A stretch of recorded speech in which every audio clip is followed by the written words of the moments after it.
we are almost ready to go. What about the top secret thing you told me about? You're not going to tell them about it?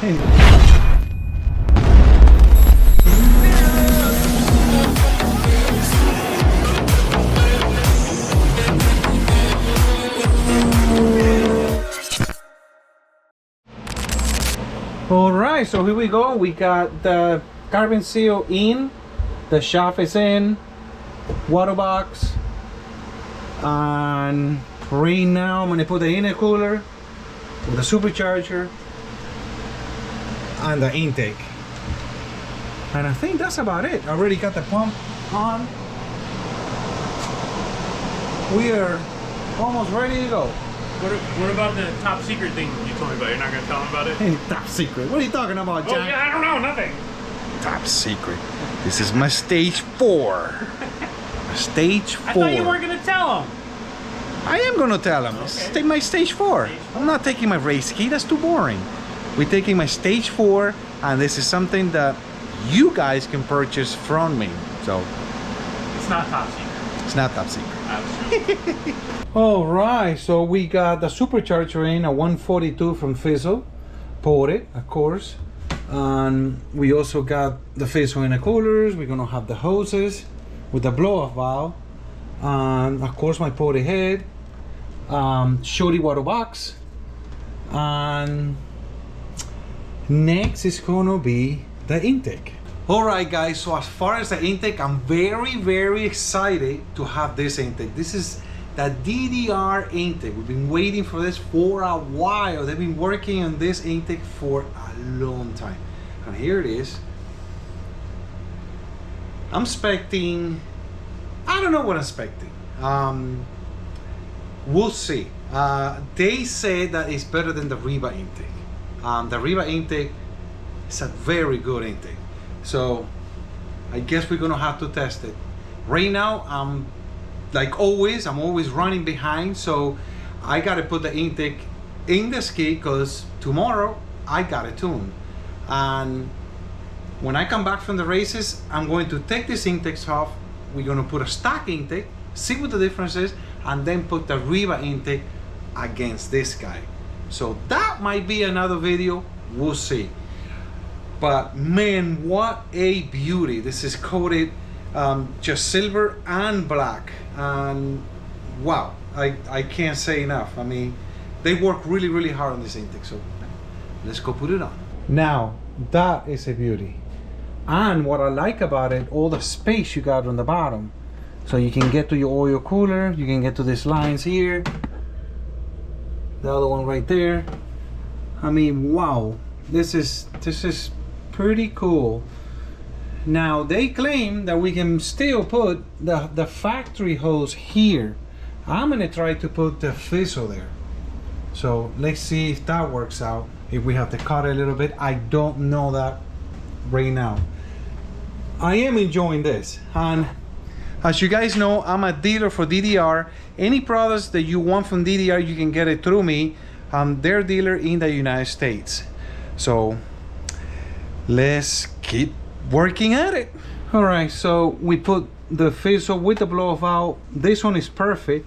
Now the angle where the throw body is supposed to be is more towards this way, right next to the oil filter. This one is all the way over here, so it changed everything. So what I did, this is your stock hose. I had to cut it, put a piece of metal pipe inside, aluminum pipe, and that's how short we need it. Now this factory hoses are very flexible, so I'm still not 100% sure if it's gonna fit. Now it's time to cut the fizzle. Sorry, fizzle, we're gonna cut you up, but it will be for a good thing. So eventually we will have a hose, maybe made by Fizzle, that will fit this intake.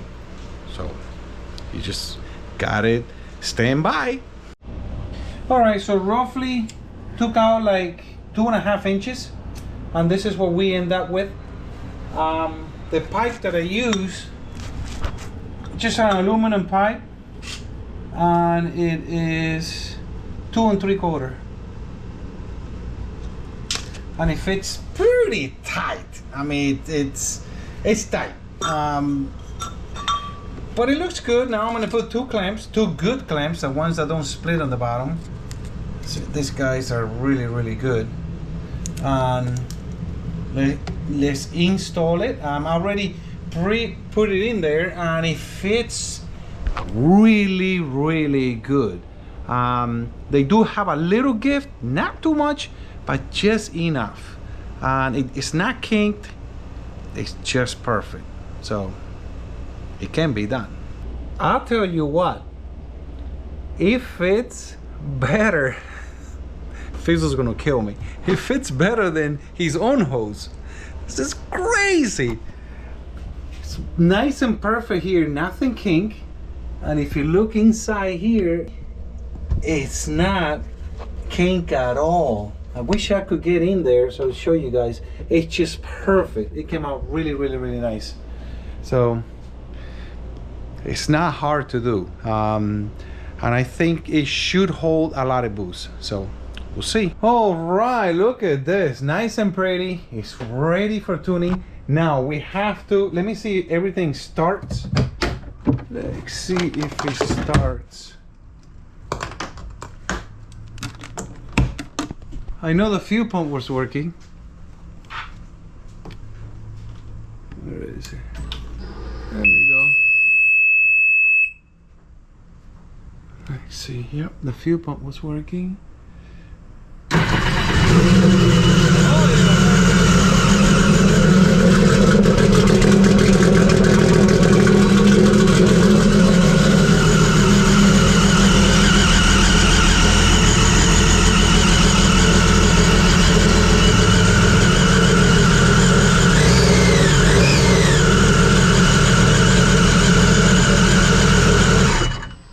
Now, time for tuning. So I'll see you guys tomorrow. 24 hours later. All right, so we got here to tune, and we are here at Kuko's shop. And there's Mr. Brian right there. Brian complaining. What are you complaining about, Brian? Oh, you don't want to know. You having fun? Nope. Well, yeah, I'm having fun. Yeah? How many jet skis you got to tune today? Oh, I don't know. 3? No, not a lot. I tuned them all already. It's just me. I'm late. You're the only one. Oh, I gotta stop doing that. I leave everything for last minute because, you know, it's just so much work. I gotta deal with the YouTube channel, with the clients, with the performance stuff, with my website. I know making excuses, but we'll get there. I need a good schedule, and I hate leaving everything for last minute. So we'll see what we got with this. Hopefully I can fix whatever bugs is going on with this thing. I can fix it today. So we'll see. All right, so I'm here at Kuko's shop. Look at this. Look at all these Yamahas. Man, I feel out of place here. I better be nice. One SeaDoo against 100 Yamahas. All right, guys, so we got here to the ramp. We are on the ramp right now, and Brian's hiding over there tuning a Yamaha. So we gotta wait. Oh guys, I am stressed out.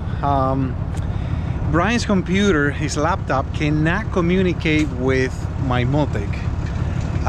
There's something going on there. I got another wire harness. We put another piggyback wire harness from the factory wire harness SeaDoo to the Multic. I replaced that, and it wasn't that. So now we're thinking it's a software on Brian's laptop. It's been a while since he hasn't tuned one of my jet skis, so could be that. So now it's getting dark, so there's storm coming. So it looks like one of those days that I might be tuning over there tomorrow, if we can figure this out. Hopefully we'll figure it out. We're doing everything we can because I really want to show you guys what a stage 4 plus is for me. So we'll see what happened. All right, guys, you're not gonna believe this. When you think you know everything, you don't know nothing. I fried my Multic. I screwed up, and it's a mistake that I did it without even knowing. Well, I knew I messed up, but the jet ski started. It started and it was shut off. I'm like, okay, maybe it's the tune. Well, I fried it, and the way I did it is very interesting. If you guys look at this battery here, it has a pulse here and a pulse here. So I can put this battery in a Yamaha or in a SeaDoo. And I had it set up for a Yamaha. I had the little, you know, the bolt on this side. And when I put it in, it was the other way around. Instead of being a positive here and a negative, it was a negative and a positive. And I put one of them, when I put the other one, it sparked. And I say, oh man, I say, I messed up. So I switch them around and the jet ski started. I say, oh, it didn't do anything to the computer. Hey, boy, I was wrong. I fried it. So we came to Brian's house. He got another computer because we thought it was his computer. I even had two harnesses. I thought it was my harness. I got a brand new harness. We tried and it wasn't that. So now for sure, we know I fried it. So that's not a problem. I got another computer. So we got another Multic, and this is the one from my race ski. So we're gonna put this one on, and definitely not crossing the wires on that one. So here we go. No problem, we get it fixed.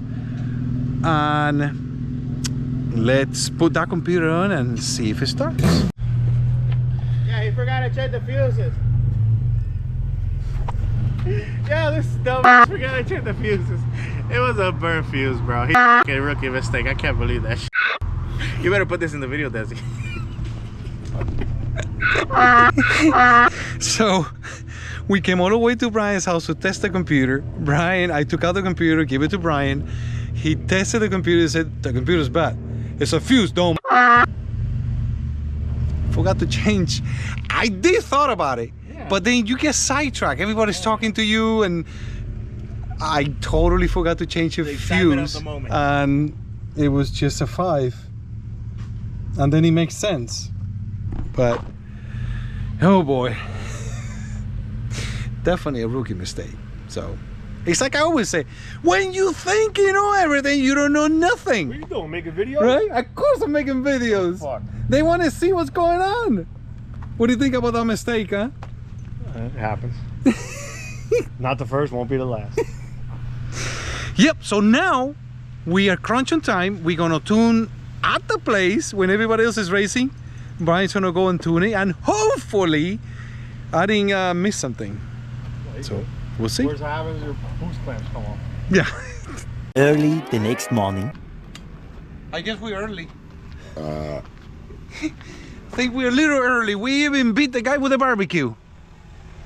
I think that's Negro. Man, people love to sleep. Holy crap, it's 8 o'clock, guys. Look at the sun is out. So that makes me question, are we in the right place? Huh. Now we are, so let's get going. We still got to tune, because we couldn't tune because of my issue with my fuse.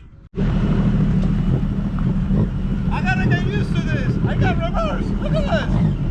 What?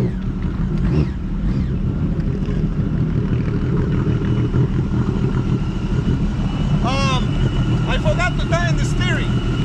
It goes up and down.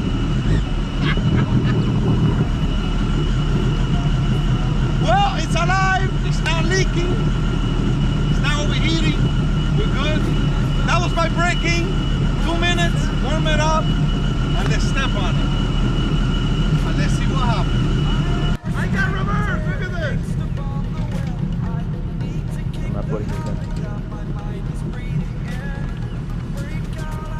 Majority of all this stuff is gonna be cut out.